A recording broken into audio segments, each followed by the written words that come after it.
신약성경 요한계시록 12장 1절부터 5절까지의 말씀입니다.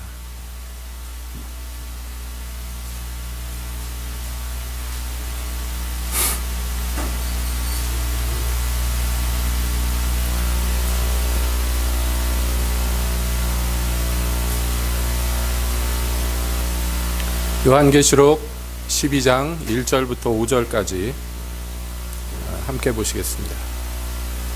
요한계시록 12장. 하늘에 큰 이적이 보이니 해를 입은 한 여자가 있는데 그 발 아래는 달이 있고 그 머리에는 12별의 면류관을 썼다. 이 여자가 아이를 베어 해산하게 되매 아파서 애써 부르짖더라. 하늘에 또 다른 이적이 보이니 보라, 한 큰 붉은 용이 있어 머리가 7이요 뿔이 10이라. 그 여러 머리에 7 면류관이 있는데 그 꼬리가 하늘 별 3분의 1을 끌어다가 땅에 던지니라.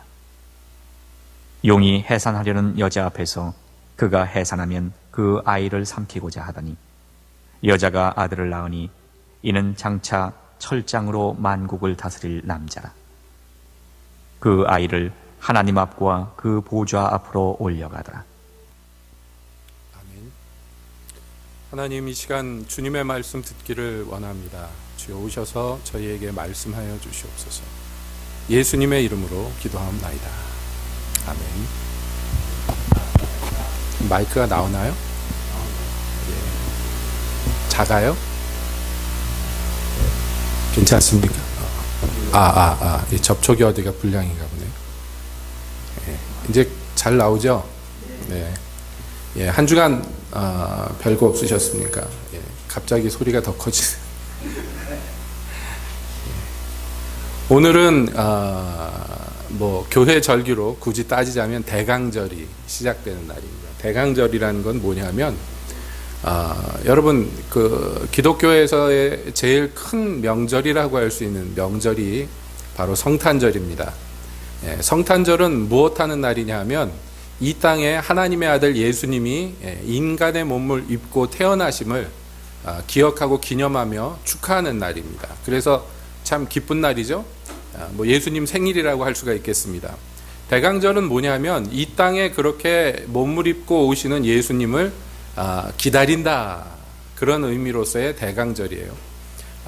오심을 고대하는 것을 과거에 했단 말이에요. 메시아가, 예수님이 이 땅에 오실 것을 먼 우리의 믿음의 조상들이 오랫동안 고대했던 그것을 기억하고 우리도 그 예수님을 기다리자 해서 성탄절 앞서서 이렇게 대강절이니 이런 이름을 붙여가지고 교회 절기로 삼는 것입니다.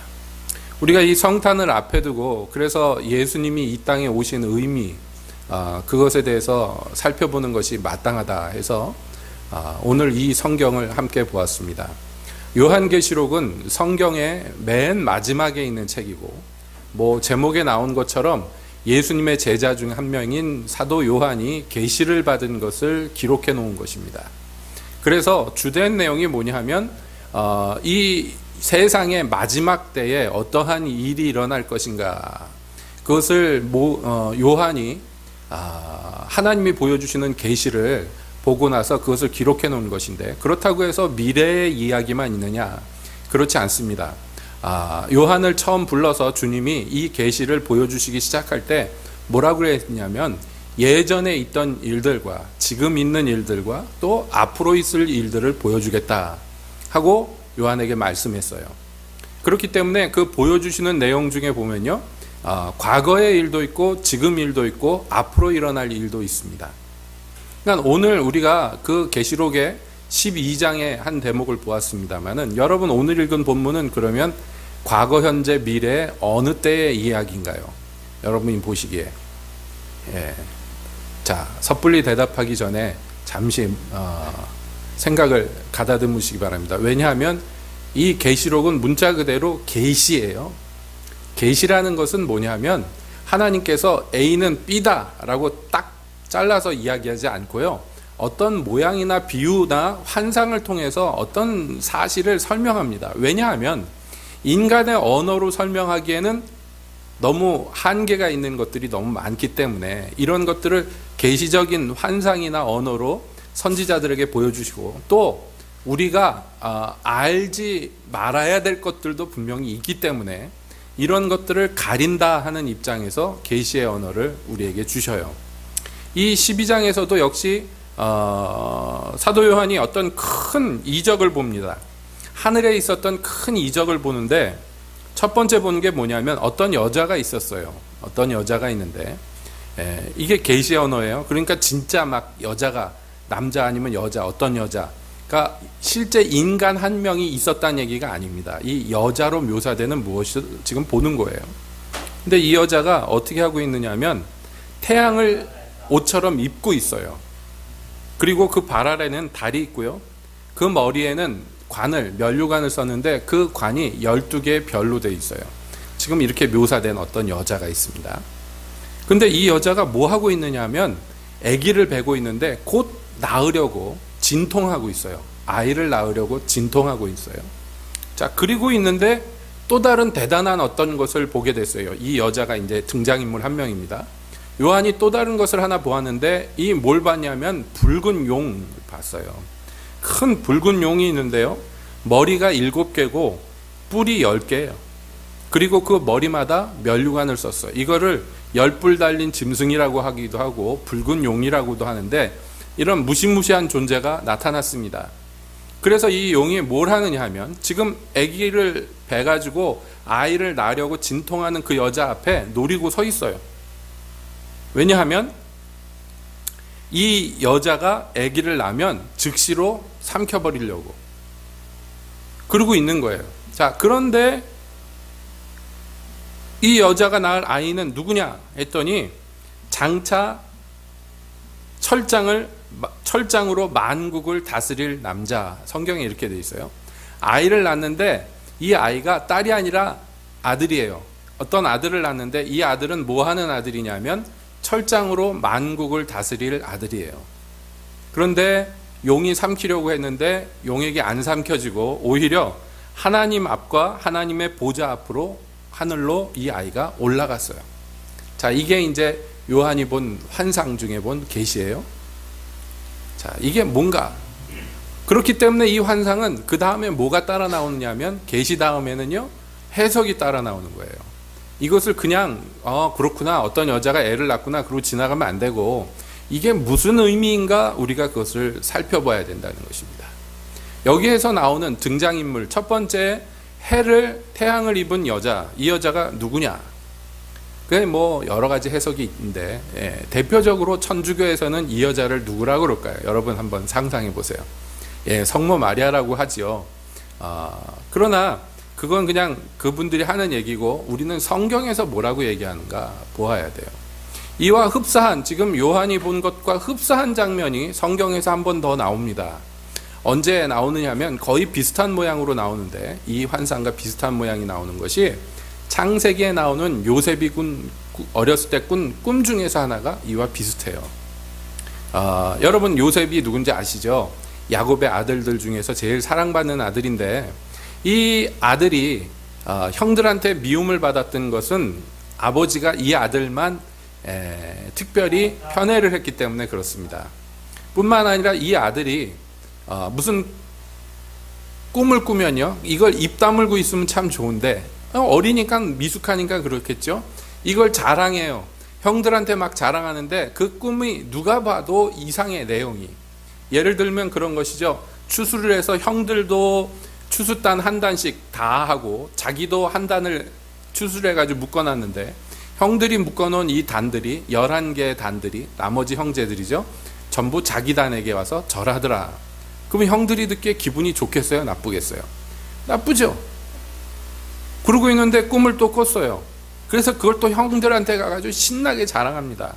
내가 꿈을 꿨는데 해와 달과 11별이 내게 절하더이다, 이럽니다. 근데 형들이 또 화가 났어. 왜냐하면 11별이 자기들 얘기 같거든. 근데 이것을 듣고 아버지 야곱도 야단을 쳐요, 요셉을. 왜냐하면 해와 달이 등장했잖아요. 그러면 아버지 어머니도 너한테 절한다는 것이냐. 근데 사실은 요셉이 꾼 꿈대로 나중에 되었죠.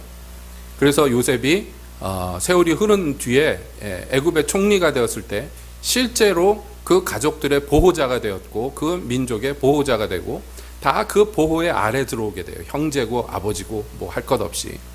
자, 여기에서 무엇을 보여줍니다. 어떤 것을 보여줘요. 그래서 우리가 이 이야기와 빗대서 요한의 계시를 이해를 합니다. 12별이라는 것은 그러니까 이스라엘 민족을 의미하는구나. 여기에서 나오는 이스라엘 민족, 12별로 묘사된 이 이스라엘 민족, 또 해와 달, 이 모든 것도 이스라엘하고 관계되는구나. 요셉의 꾼 꿈과 연동해서 보자면 이게 뭡니까? 이스라엘 아버지와 어머니와 같은 존재들과 그 아들과 같은 존재들이 다 이 여자에게 속해 있어요. 그러니까 이 여자는 어떤 존재냐? 이 여자는 구약으로 얘기하면 이스라엘이고 신약으로 얘기하면 교회예요. 왜냐하면 또 이 여자가 하는 역할이 뭐냐면 아들을 낳는 역할이에요. 여러분, 이것은 그리스도가 우리에게 어떻게 오시는가를 상징적으로 보여줍니다. 예수님이 이 땅에 태어나시기 위해서 하나님은요, 아브라함과 그 자손들을 예비하셨어요. 이것이 구약의 교회입니다. 그래서 그 명맥이 끊어지지 않도록 보존하셨어요. 왜냐하면 그 씨로 말미암아 이 땅에 구원자가 오셔야 되기 때문입니다. 근데 생각해 보면 그래요. 예수님이 이 땅에 오시는 그 일이 얼마나 험악했는가 생각해 보면 예수님이 분명히 약속대로 이 아브라함 자손 중에 하나로, 또 이스라엘의 자손 중에 하나로, 그 중에 특별히 유다 지파의 자손 중에 하나로, 더 점점 세월이 갈수록 구체적이 돼가는데 다윗의 자손 중에 하나로 이 땅에 오시기로 약속되었어요. 그런데 이 약속이 이루어지기 위해서 오랜 세월이 지났지만 문제는 말이에요, 하나님은 약속을 하셨는데 약속의 쌍방간의 약속이잖아요. 약속은 그 약속의 반대편에 선 이스라엘은 이 약속을 이루기에는 신실함이 없었어요. 여러분, 세상에서 사람끼리 계약을 할 때도 그렇잖아요. 서로 계약서를 주고받을 때 말이죠, 이 계약의 주체가 된 쌍방간에 뭐 갑과 을이라고 하는 것 좋습니다만은 여기에 어떤 의무가 있어요. 서로에게 이 계약에 관련된 책임을 서로 질 것에 대해서 분명히 약속하는 것인데, 쌍방간에 누구라도 하나 이 약속을 어겨버리면 이 계약이 깨져버리는 거예요. 그렇겠죠? 여러분, 제일 흔한 계약 중에 예를 들어서 내가 어떤 방을 얻었어요. 그래서 그 집 주인과 계약서를 썼다고 생각해 봅시다. 그러면 주인 입장에서는 집 주인은 어떤 의무가 있어요? 이 사람에게 계약대로 이 방을 내어줘야 될 의무가 있지요. 그리고 그 방을 빌린 사람은 무슨 의무가 있습니까? 약속대로 방세를 내야 되는 의무가 있어요. 이게 쌍방간에 서로 지켜야 되는 의무예요. 그런데 이 계약 기간 중에서 집주인이 말이에요, 이 계약한 사람을 버젓이 놔두고도 다른 사람과 또 계약을 해서 그 방에 들어오게 할 수 있습니까? 없습니까? 그러면 안 되죠. 뿐만 아니라 방을 얻은 사람도 이 방세를 내야 돼요. 만약에 방세를 안 내면 어떻게 돼요? 이 계약이 깨져버리는 것이죠. 그러니까 모든 계약이라는 것은 이 쌍방간의 신의가 있어야 돼요. 그래야지 이게 이루어집니다. 그러니까 하나님이 그 아들을 이 땅에 보내겠다고 약속하셨던, 이 땅에 구원자를 보내겠다고 약속하셨던 이 약속의 한 축이신 하나님은 신실해요. 변함이 없어요. 근데 문제는 그 반대쪽에선 이스라엘입니다. 이스라엘에게는 신실함이 없어요. 이게 문제였어요. 왜냐하면 이스라엘이 특별히 나쁜 사람들이라 그런 게 아니라 인간이 원래 그렇습니다. 인간, 즉 우리는 믿을 만한 존재가 못 돼요. 약속했다고 지킵니까? 맹세했다고 지킬 수 있습니까? 지킬 수 없어요. 오죽했으면 하나님께서 성경 말씀에 맹세하지 말라고까지 우리에게 엄하게 얘기했어요. 왜냐하면 우리는 맹세를 했다고 해서 그것을 반드시 지킬 수 있는 존재도 아니고, 뿐만 아니라 내가 지키고자 해도 환경이 지킬 수 없게 만들면 못 지키는 거예요. 내가 내년에 당신한테 이렇게 해주겠습니다 맹세해도 내가 내년까지 살 수 있다고 누가 보장합니까? 그러니까 너희는 맹세하지 말고 그냥 예, 아니요만 해라.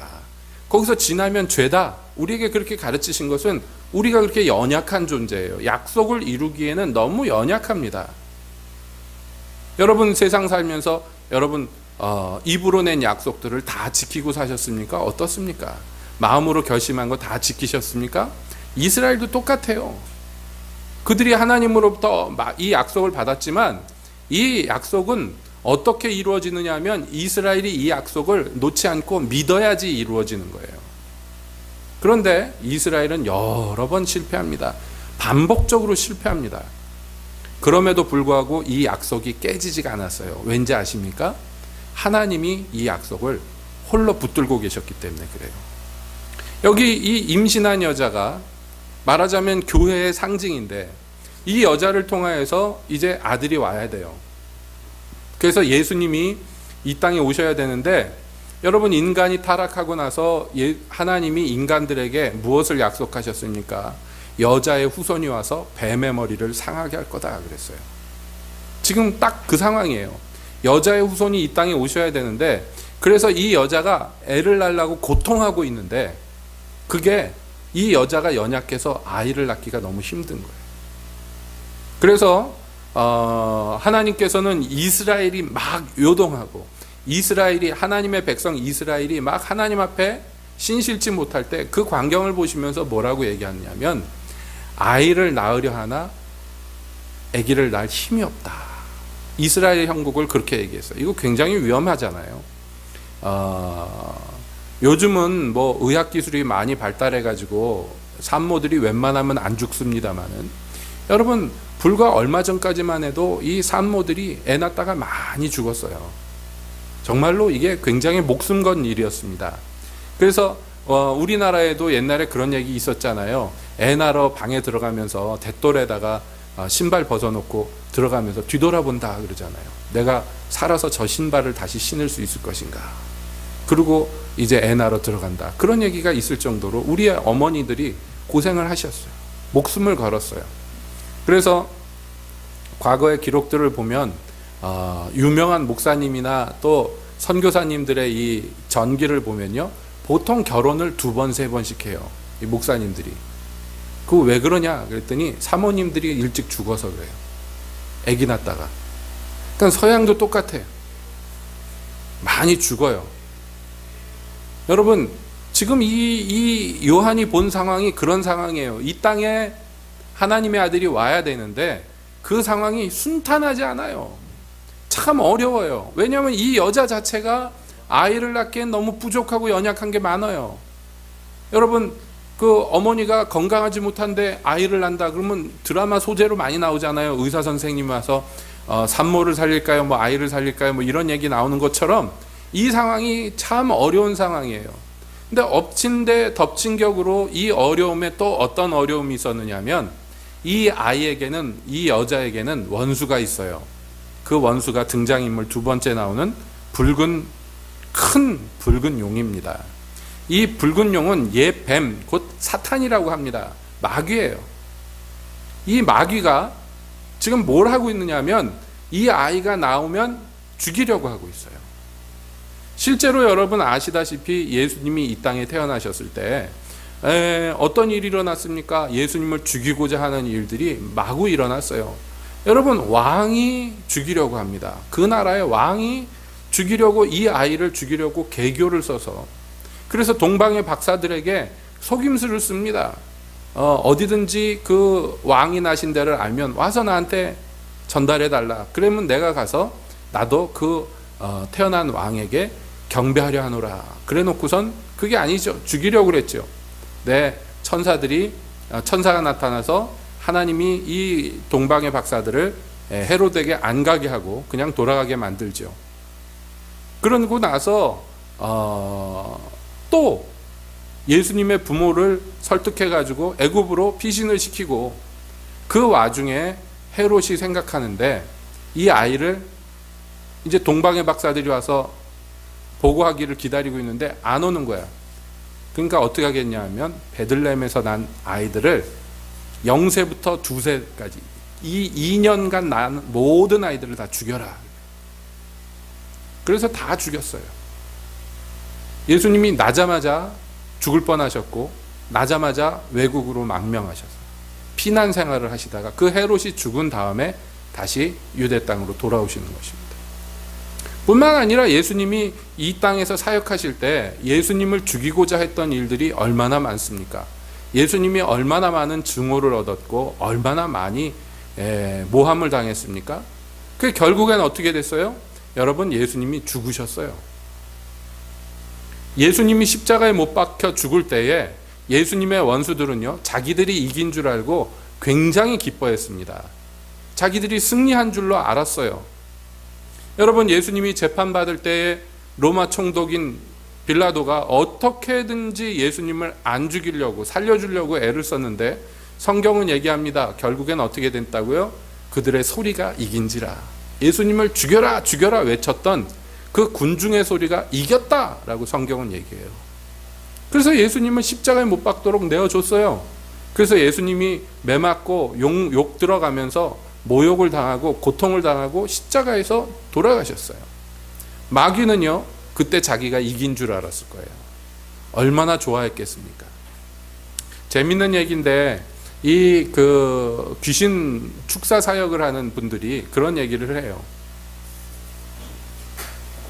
그 귀신 들린 사람하고 얘기를 합니다. 물어보고 대답하고, 별로 좋은 건 아닌데 그렇게 해가지고, 서양 사람들은 그 데이터를 축적해가지고 뭔가 이론 만들어내는 걸 좋아하죠. 그래가지고 귀신들하고 인터뷰를 해가지고 그 정보를 쭉 정리를 해보니까, 때때로 이 귀신들 중에서, 귀신도 계급이 있는데, 마귀 계급이 있는데, 저 밑바닥에 있는 제일 최하급에 있는 귀신들이 하는 얘기가 자기들이 그때 이겼다고 그렇게 얘기한대요. 우리가 한번 하나님의 아들을 죽였었다고, 그때 우리가 이겼다고, 이긴 게 아닌데 이겼다고 생각한대요. 그래서 그 예수님이 어떻게 됐냐 물어보면 갑자기 풀이 푹 좁아가지고, 그런데 다시 살아났다고 그런데요. 뭐 마귀 말이니까 뭐 귀담아 들을 건 아니지만은, 마귀들이 얼마나 기뻐서 축제를 벌였겠습니까? 예수님이 죽은 다음에, 예수님이 돌아가신 다음에, 그 2박 3일 동안 마귀들이 얼마나 좋아했겠어요. 그런데 어떻게 됐어요? 마귀가 갖고 있는 그 권세라는 것이 사실은 별것 없습니다. 마귀에 가진 권세라는 건 순전히 속임수에, 거짓말에 근거를 두기 때문에 별로 이 거짓말만 안 속아 넘어가면 별로 큰 일이 일어날 것이 없어요. 문제는 이 거짓말에 많이 속아 넘어간다는 게 문제죠.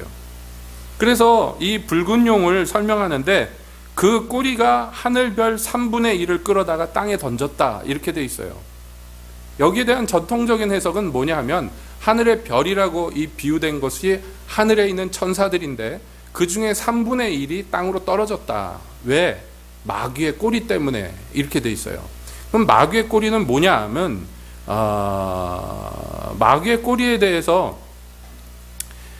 이사야서에서는 얘기를 하기를, 그 마귀의 꼬리를 뭐라고 그러냐면 거짓말이다 이렇게 얘기합니다. 그러니까 이 거짓말에 누구까지 속아 넘어간 거예요? 천사들까지 속아 넘어간 거예요. 그래서 이때에 아마도 천사들의 3분의 1 정도가 마귀하고 한패가 되어가지고 하나님께 반항하다가 결국엔 쫓겨났다 이렇게 여겨집니다. 그래서 이 땅으로 쫓겨났어요. 그러니까 마귀의 이 거짓말이라는 권세가요, 굉장히 강력한 것은, 아주 마귀가 대단한 사기꾼이기 때문에 천사들마저도 속아 넘어갈 수 있는 그런 거짓말을 갖고 있다는 거예요. 그리고 지금 어떤 모습으로 있습니까? 붉은 용, 큰 용. 게다가 그 용은요, 머리가 7이고 뿔이 10이고 그 머리에 7 면류관이 있다 이렇게 돼 있어요. 여기에 대해서도 계시록이 17장에 가면은 이것을 설명하는데요. 뭐라고 그러냐면, 7 여자는, 여자가 앉은 이 7 머리는 7 산이고 또 7 왕이다. 그러니까 이 마지막 때에 일어날 인간 중에서 가장 강력한 권세를 가진 7 왕들이라고 얘기합니다. 그리고 이 7 왕인데 5은 망했고 하나는 지금 있고 다른 하나는 아직 이르지 아니하였으나 반드시 이르리라. 이 마지막 왕이 올 때가 이제 이 세상의 마지막 때라고 여겨집니다. 그리고 10뿔은 10왕이에요. 이 7 나라의 10왕이에요. 아직 나라를 얻지 못하였으나 다만 짐승과 더불어 임금처럼 한동안 권세를 얻을 것이다. 그래서 이 10왕 10별이 무엇이냐에 대해서 막 해석이 많았고, 예전에 그 주로 미국 쪽에 있었던 신학자들이 EU 있죠. 유럽 공동체가 발족됐을 때 저게 이제 그 열불이다 막 그렇게 해석을 하기를 했어요. 왜냐하면 EU 그 깃발을 보면 별이 10개가 이렇게 동그랗게 그려져 있거든요. 그래서 그게 지금 유럽 공동체가 이 열불이다 막 이렇게 얘기하기도 했는데 그 이론은 지금 많이 수그러들었어요. 왜냐하면 EU가 결성돼 가지고 처음엔 좋았는데 점점 쪼그라들어서 지금 막 영국은 탈출을 하고 나머지 이제 돈 많은 나라들은 이 가난한 나라를 등에 업고서 너무 힘들다 막 이러고 있는 형편인 거 보니까 그렇게 센 것 같지는 않은데 그래가지고선 그 이론이 많이 들어갔어요. 아무튼 간에 이게 뭐냐 한마디로 얘기하면 세상의 모든 권세예요. 이 붉은 용이 갖고 있는 상징하고 있는 것은 세상의 모든 권세예요. 이 여자가 몸에 입고 있고 머리에 쓰고 있는 것들이 교회의 모든 모습 권세라면 이 붉은 용이 갖고 있는 것은 세상의 모든 권세를 의미해요. 세상의 모든 왕권을 의미합니다. 이 왕권의 특징은 뭐냐면 하나님과 그 기름 부음 받은 자를 대적하는 게 이 왕권의 특징이에요. 이게 세상의 왕권이에요. 그런데 말이죠. 이 용이 왜 유난히 이 아들을 잡아먹으려고 있느냐 하면 이 아들의 운명이 뭐냐면 장차 이 아들은 뭘 하려고 태어났어요? 여러분, 철장으로 만국을 다스릴 권세를 가진 아들이에요. 근데 이 철장으로 다스린다는 게 뭐냐? 여러분, 철장이란 게 뭐냐면 아주 큰 몽둥이 같은, 우리가 장대라고 얘기하잖아요. 이런 것을 들고 있는데 이게 강철로 만든 거예요. 그런데 이 강철로 만든 몽둥이를 가지고 뭘 하느냐면 만국을 질그릇 깨뜨리듯이 깨뜨린다, 이렇게 성경이 얘기합니다. 그러니까 시편 2편에서 이 아들에 대해서 얘기하는데 하나님이 이 아들에 대해서 뭐라고 얘기하느냐면 너는 내 아들이라 오늘날 내가 너를 낳았도다 그래 놓고선 이 아들에게 말씀하시기를 네가 철장으로 저희를 깨뜨리며 질그릇같이 부수리라 하시도다 그랬어요. 여러분, 질그릇이 뭔지 아시죠? 요즘에는 잘 안 쓰지만 옛날에 보면 화분 같은 게 이 질그릇으로 만들었었어요. 지금은 화분 같은 것도 거의 다 이렇게 막 도자기 아니면 좀 싸구려는 플라스틱으로 나오는데 옛날에는 그냥 흙으로 유약 안 바르고 그냥 구워버린 그런 그릇들 있잖아요. 막 쓰는 거. 이게 질그릇이에요. 톡이죠. 여러분, 이게 강하지 않아요. 뭐 유리 제품이 다 그렇지만은 이 톡이는 유난히 약해서 그래가지고 화분 같은 거 나르다가 떨어뜨리면 팍삭 하고 깨져요. 그냥 쨍그랑 깨지는 게 아니라 퍽 하고 깨져버려요. 저희 어렸을 때 보면은 옛날엔 초등학교라고 안 그러고 국민학교라고 그랬죠. 창가에다가 이렇게 뭐 안에다가 꽃 심어가지고 이렇게 화분 같은 거 쭉 놓고 그러는 거.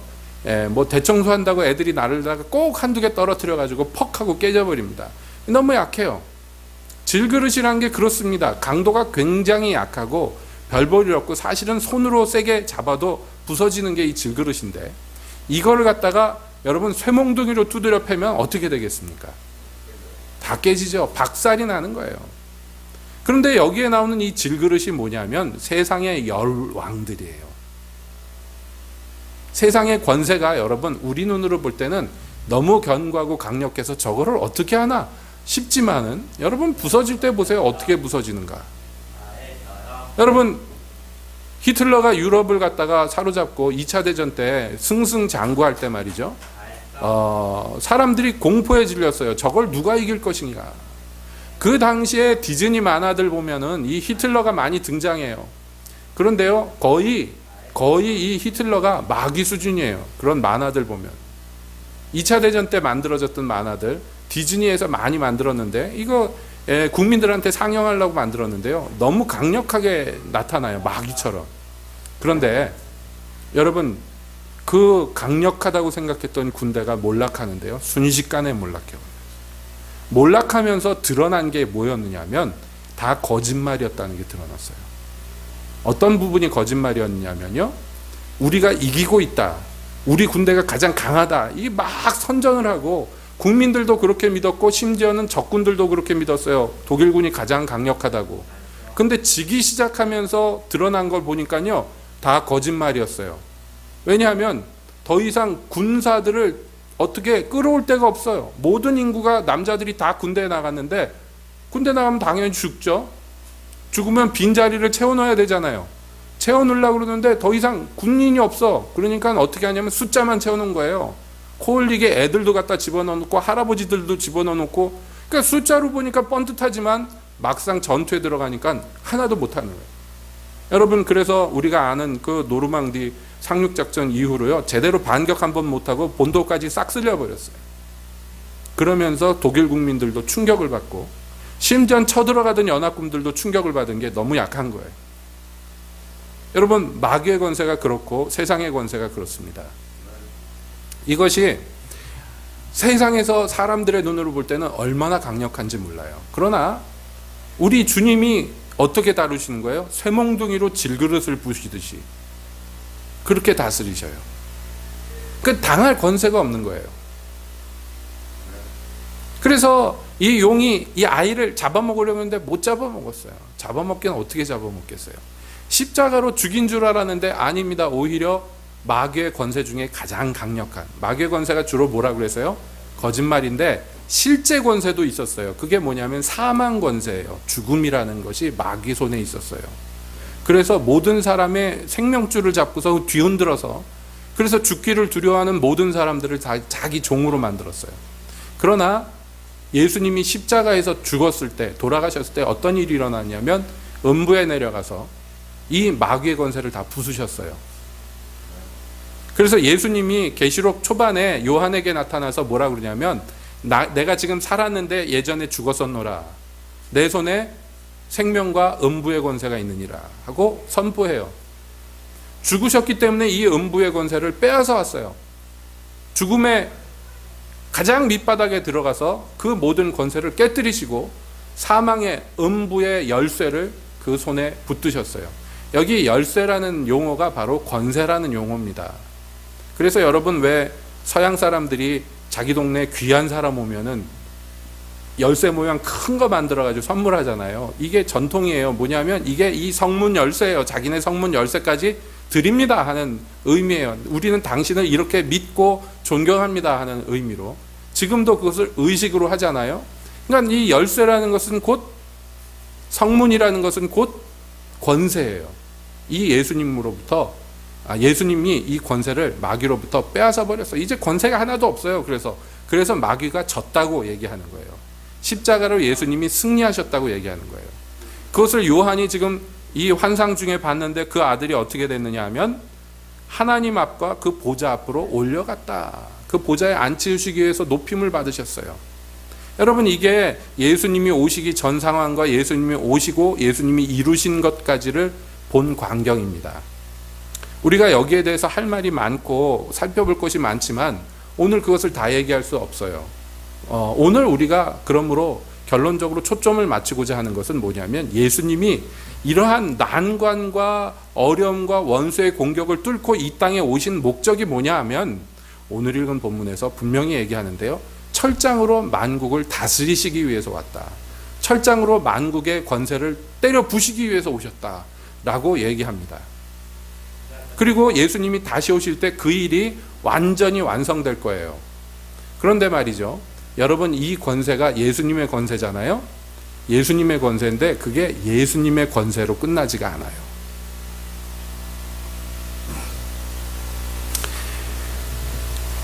계시록 2장에서 예수님이 교회에게 뭐라고 약속하시느냐면, 이기는 자와 끝까지 내 일을 지키는 그에게 만국을 다스리는 권세를 주리니 그가 철장을 가지고 저희를 다스려 질그릇 깨뜨리는 것과 같이 하리라. 나도 내 아버지께 받은 것이 그러하니라. 이렇게 말씀해요. 이게 무슨 얘기인지 아시겠어요?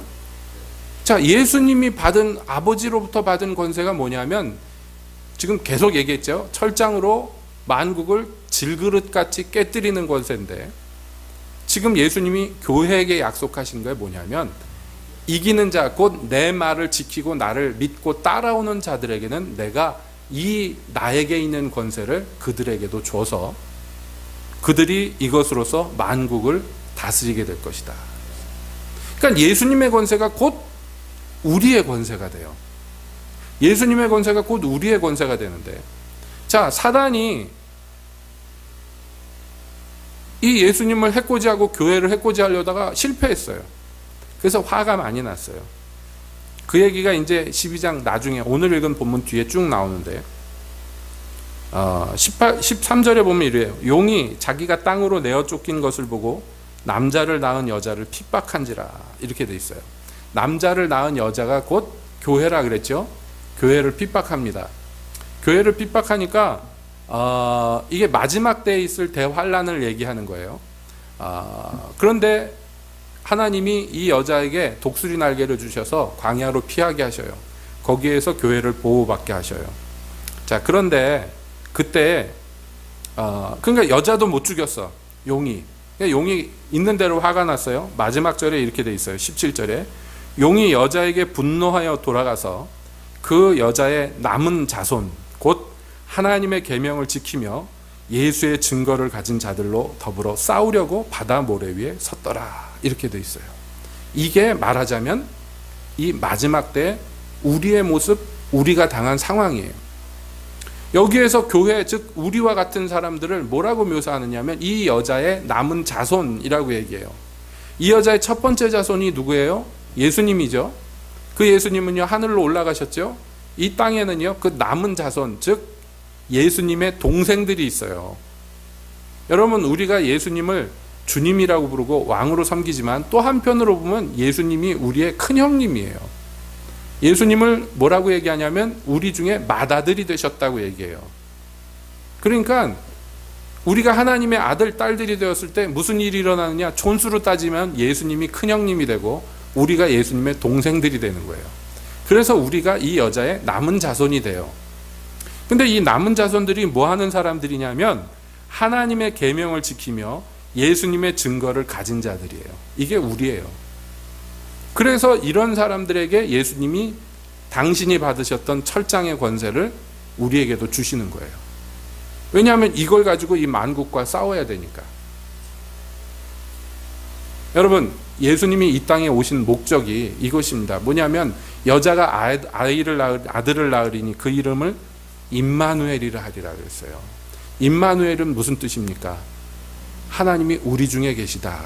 하나님이 저 하늘 높은 끝 없는 곳에 계셔서 우리랑 너무 멀리 계신 게 아니라 우리들 중에 하나가 되신 하나님이 곧 예수님이에요. 예수님이 이 땅에 오신 목적이 우리들 중에 하나가 되시고 우리가 자기와 같은 존재가 되게 하려고 이 땅에 오셨어요. 그래서 용의 권세, 우리 원수의 권세, 마귀의 권세를 예수님이 깨뜨리셨을 뿐만 아니라 우리도 그 마귀와 싸워서 이기게 하시려고 이 땅에 오셨어요. 여러분, 예수님이 안 오셨으면 이 모든 게 다 허무한 것이고 헛것이에요. 그러나 예수님은 약속대로 이 땅에 오셨고 약속대로 승리하셨고 하늘에 오르셨고 약속대로 다시 오실 거예요. 여러분, 그 와중에 우리는 무엇입니까? 예수님의 이 철장으로 만국을 부수는 권세를 가진 존귀한 예수님의 동생들이 되었어요. 그렇기 때문에 잊어서는 안 돼요. 예수님이 만국을 이길 만한, 왜냐하면 이 만국이란 건 예수님 앞에 질그릇과 같아. 그래가지고 톡톡 쳐도 다 부서질 아무것도 아닌 존재들이에요. 그런데 여러분, 이 세상 권세에 대해서 예수님이 어떻게 이기셨습니까? 예? 요즘 속된 말로 하자면 그 원수들의 뚝배기를 다 부수셔가지고 이기셨습니까? 아니에요. 오셔서요 섬기고 종노릇 하시고 자기 생명을 내어줌으로 말미암아 이기셨어요. 이게 예수의 증거예요. 이게 하나님의 계명이에요. 교회도 마찬가지입니다. 때때로 교회가 헷가닥 도르니 시대가 있었어요. 우리가 역사를 보면 알죠? 교회가 세상 권세보다 더 강력한 권세를 갖고서 세상의 왕들보다 더 윗자리에 앉아가지고 큰 소리 칠 때 교회가 뭘 했습니까? 세상의 권세를 가지고 이 세상 사람들에게 고통을 줬어요. 세상의 권세를 가지고요. 교회가 공권력을 휘둘렀단 말이에요. 지금도 그런 마음 가지신 분들이 없다고 할 수 없어요. 교회 중에. 그러니까 무슨 이슈만 터지면 뻥 터지면 다 버스로 모여가지고 머릿수로 모여가지고 데모하고 그러잖아요. 이거 부끄러운 일이에요. 예수님이 가진 철장 권세는 어떻게 사용되는 권세입니까? 맞아요. 섬기고 종노릇함으로 이기는 권세. 우리가 그 증거를 이어받은 사람들이에요. 그러면 교회는 어느 시대나 똑같아요. 교회 또 예수님의 남은 자손들 우리와 같은 동생들은 무슨 길을 따라가야 되냐면 예수님의 길을 따라가야 돼요. 예수님이 이 땅에 오셔서요, 왕 노릇하지 않았어요. 사람들 위해 군림하지 않고요, 오히려 섬기고 종 노릇하셨어요. 그 성경은 얘기합니다. 너희가 그 마음을 품어야 된다. 곧 그리스도 예수의 마음이다. 그가 어떻게 승리하셨는가 보아라 하는 거예요. 그가 복종하시고 종 노릇하시고 죽기까지 자기를 내어주심으로 말미암아 저 음부에까지 내려가심으로 말미암아 승리하셨어요. 말씀드렸죠. 음부에 내려갔기 때문에 우리가 살았어요. 예수님이 지옥 밑바닥에 내려가서 사망의 권세를 빼앗아 왔기 때문에 우리가 생명을 얻었어요. 그것을 어떤 방식으로 얻었습니까? 우리 대신 죽으심고 피 흘리셨기 때문에 그게 이루어졌어요. 여러분들이 이것을 다 이해하든지 말든지 그건 나중 문제고요. 중요한 것은 뭐냐면, 그러므로 우리는 세상에서 두려워할 것이 없어요. 예수님의 권세 앞에서 세상은 비스켓 부서지듯이, 크레카 부서지듯이 부러질 거예요. 그러니까 세상에 일어나는 일들을 보고 기독교인들이 공포에 질리고 두려워해서는 안 됩니다. 여러분 오늘 주보에도 보시면 알겠지만요, 세계 선교 단체 중에서 박해에 대한 정보를 모으는 세계 단체에서 정리해 놓은 거예요. 보고된 사항만 보세요. 보고되지 않은 사항이 얼마나 많겠습니까? 보고된 사항을 보세요. 핍박당하고 죽임당하고 고통받는 우리의 형제자매들의 숫자가 여러분 거기 쭉 나와 있어요. 2018년도에 집계예요. 그러나 보세요. 이걸 보면서 우리가 가져야 되는 마음이 뭡니까? 두려워 떨어야 됩니까? 그게 아니에요. 여기 이 숫자에 적힌 사람들이 그럼에도 불구하고 예수님을 배반하지 않고 두려워하지 않고 그 일들을 겪어냈단 말이에요. 우리의 형제들이 올 한 해 동안. 보고된 숫자만 이러니까 보고되지 않고 죽임당하고 감옥에 갇히고 고난당한 사람들은 뭐 이루 말할 수 없을 거예요. 지금도 수억의 우리 믿음의 형제들이요, 그 예수님의 능력을 입고 예수님의 증거를 품에 안고 이 뱀과 용과 싸우고 있어요. 세상의 왕들과 싸우고 있어요. 무엇으로 싸웁니까? 총을 들고 칼을 들고 싸우고 있습니까? 그렇지 않습니다. 그 증거를 들고 싸우고 있어요. 예수님의 증거를 들고. 예수님의 증거는 곧 이것이에요. 하나님이 세상을, 너희들을 이와 같이 사랑하셨다. 어떻게 해요? 자기의 아들을 내어주실 정도로 사랑하셨다. 이게 예수의 증거예요. 이것을 가지고 여러분 용의 권세를 무찌르고 있어요. 지금도 두려워하지 않고요. 지금 집계가 대략 나온 거, 북한에 있는 기독교인들 있죠? 대체적으로 보면 3분의 1 정도가 현재 수용소에 갇혀 있다고 그렇게 집계를 냅니다. 3분의 1이.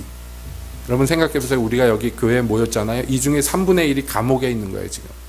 그것도 전 세계에서 제일 최악의 감옥이에요. 그런데 두려워하지 않아요. 왜냐하면 그것이 이 아들들이 받는 권세이기, 능력이기 때문에 그렇습니다. 여러분 성탄을 앞에 두고 그러므로 우리도 믿음으로 이 권세를 받아들여야 돼요. 여러분 약하지 않아요. 여러분은 그 거짓말에 속아 넘어갈 수 없어요. 여러분은 마귀에게 지면 안 돼요. 우리 맏아들 되시고 우리 큰형님 되신 분이 지지 않았어요. 이기셨어요. 이기려고 이 땅에 오셨고 그 이기는 권세를 우리에게도 주셨어요.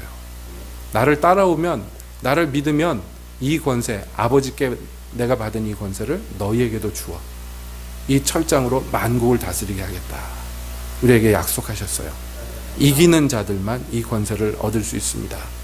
그러므로 이기는 자들이 돼서 시험을 이기고 마귀의 권세를 깨뜨리고 사랑으로서 종노릇하는 겸손함으로써 이 마귀의 권세를 깨뜨리고 주님을 따름으로써 세상에서 승리하고 용의 권세를 무찌르는 예수님과 같은 용사 되시기를 예수님의 이름으로 축복드립니다. 기도하겠습니다.